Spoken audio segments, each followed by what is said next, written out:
In this lesson, I'm going to be talking about methodologies. It's useful or important to have a methodology as you go through an ethical hacking engagement, so you're not using a shotgun approach and have no process or procedure to help you along.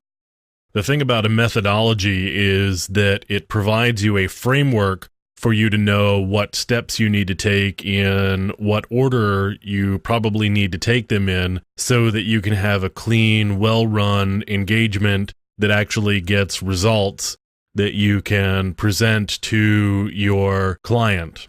While it's certainly possible to come up with your own methodology, there are a couple of methodologies that are available, and you can certainly use those as a starting point. And you probably will want to, over time, do some refining as you continue to work more and know what works best for you and the types of engagements you have.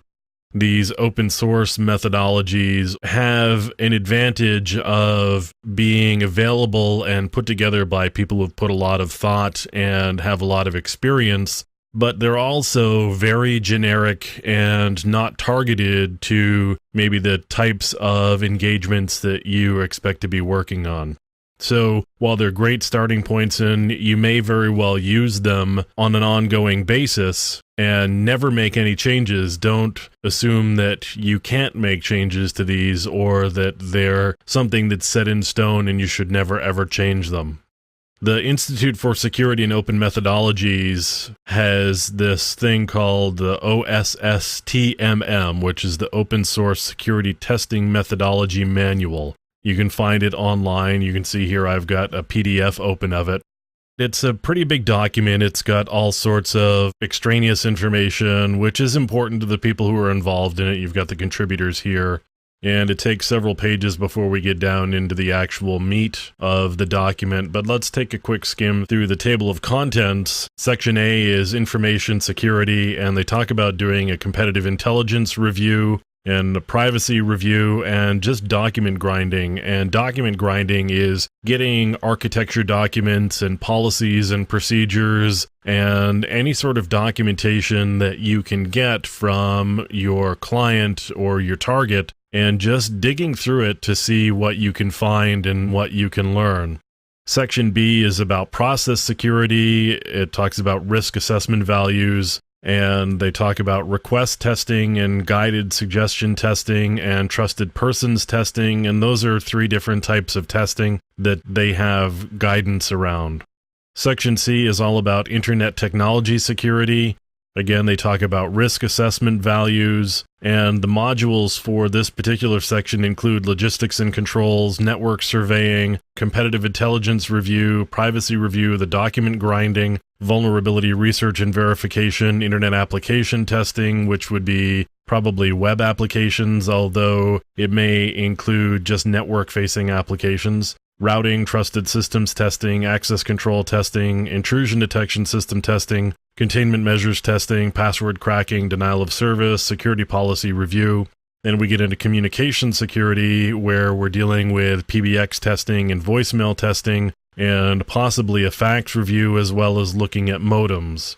There's a section for wireless security, and we talk about the different types of wireless networks, including Bluetooth and wireless input devices and handheld security, cordless communications, and there's also sections for RFID and infrared systems testing.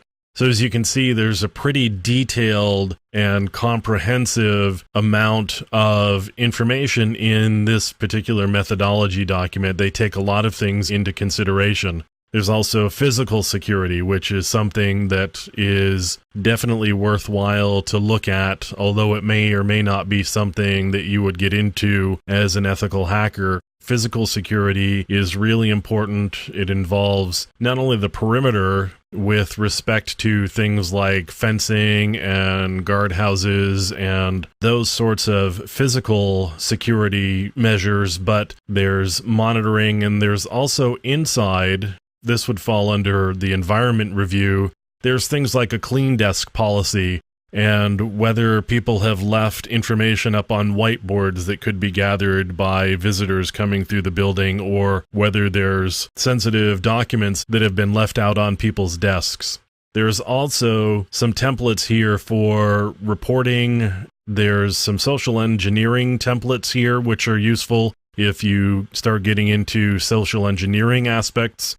I wouldn't necessarily expect that you would be following this entire methodology on every engagement that you were involved with, but this is definitely a good set of information, certainly as a starting point for you to follow as you are starting to work into doing ethical hacking.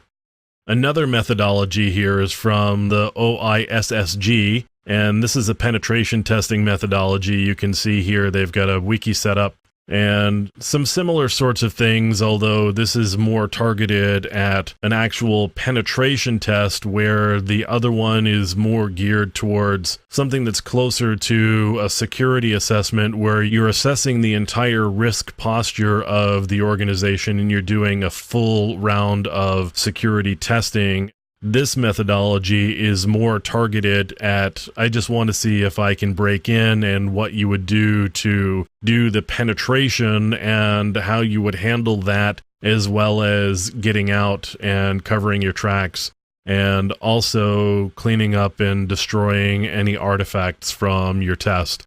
So there's not a cookbook here of these are the steps you take. It's a methodology document where at a somewhat high level, you want to talk about the different steps you would take to achieve the different goals that you have for your penetration test or your security assessment or your ethical hacking engagement. And that's the purpose of a methodology.